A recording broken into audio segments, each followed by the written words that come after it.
এখন শহীদ শরীফ ওসমান হাদির পরিবারের পক্ষ থেকে বক্তব্য রাখবেন ইনকিলাব মঞ্চের সদস্য সচিব আব্দুল্লাহ আল জাবের। আসসালামু আলাইকুম। আমরা এখানে কিসের জন্য এসেছি? আমার ভাইয়ের রক্তের বদলা নেওয়ার জন্য আজকে আমরা এই জানাজায় দাঁড়িয়েছি।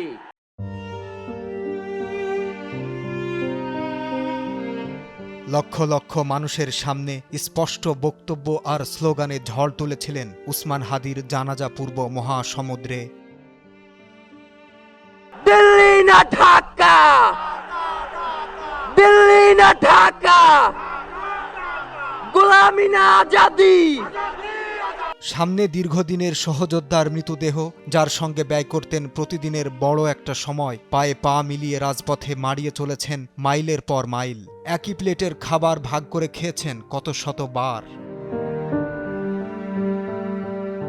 আধিপত্যবাদ মুক্ত ইনসাফের সমাজ নির্মাণের স্বপ্ন যাদের গ্রাস করেছিল যৌবনের সমস্ত তেজ,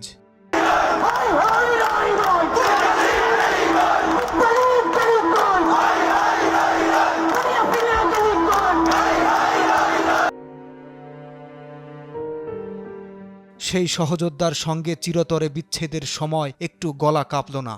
ক্ষমতার চোখে চোখ রেখে অকপটে বলে গেলেন সমস্ত কথা। তিনি ইনকিলাব মঞ্চের সদস্য সচিব আব্দুল্লাহ আল জাবের।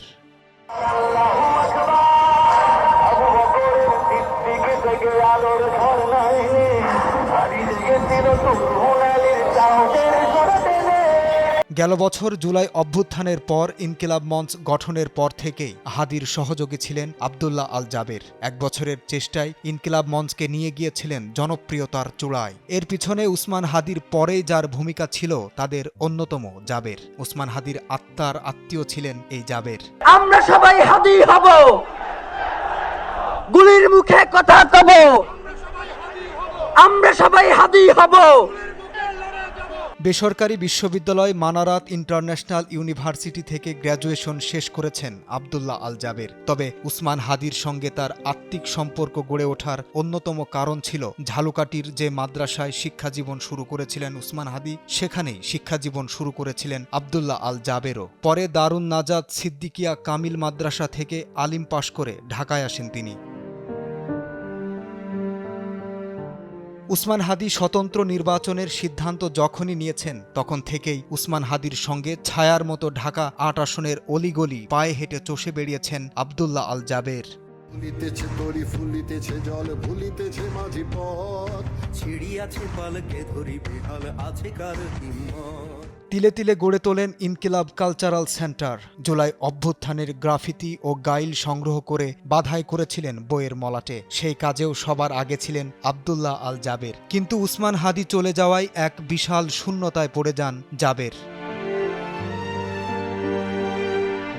উসমান হাদি হত্যার আগেই বিয়ে ঠিক হয়েছিল জাবেরের, কিন্তু সেই বিয়ে আটকে দিয়ে নেমে পড়েন হাদি হত্যার বিচারের দাবিতে। লাগাতার কর্মসূচি দিয়ে চাপ সৃষ্টির চেষ্টা করে জাবেরের নেতৃত্বে ইনকিলাব মঞ্চ। দিনরাত এক করে হাদি হত্যাকারীদের চিহ্নিত করতে নানা দৌড়ঝাঁপ করেন তিনি। সম্প্রতি তার পায়ের একটি ছবি ছড়িয়ে পড়ে সামাজিক মাধ্যমে, যেখানে দেখা যায় পা ফুলে গেছে জাবেরের। তবুও রোড শোতে অংশ নিয়েছেন বিচারের দাবিতে। উসমান হাদির উত্তরসূরি হিসেবে ইনসাফ প্রতিষ্ঠার সংগ্রামে জাবেরের পথচলা হয়তো সহজ হবে না, কিন্তু ইনকিলাব মঞ্চের জন্য সাধারণ মানুষের সমর্থনেই হয়তো এগিয়ে যাবেন আব্দুল্লাহ আল জাবের।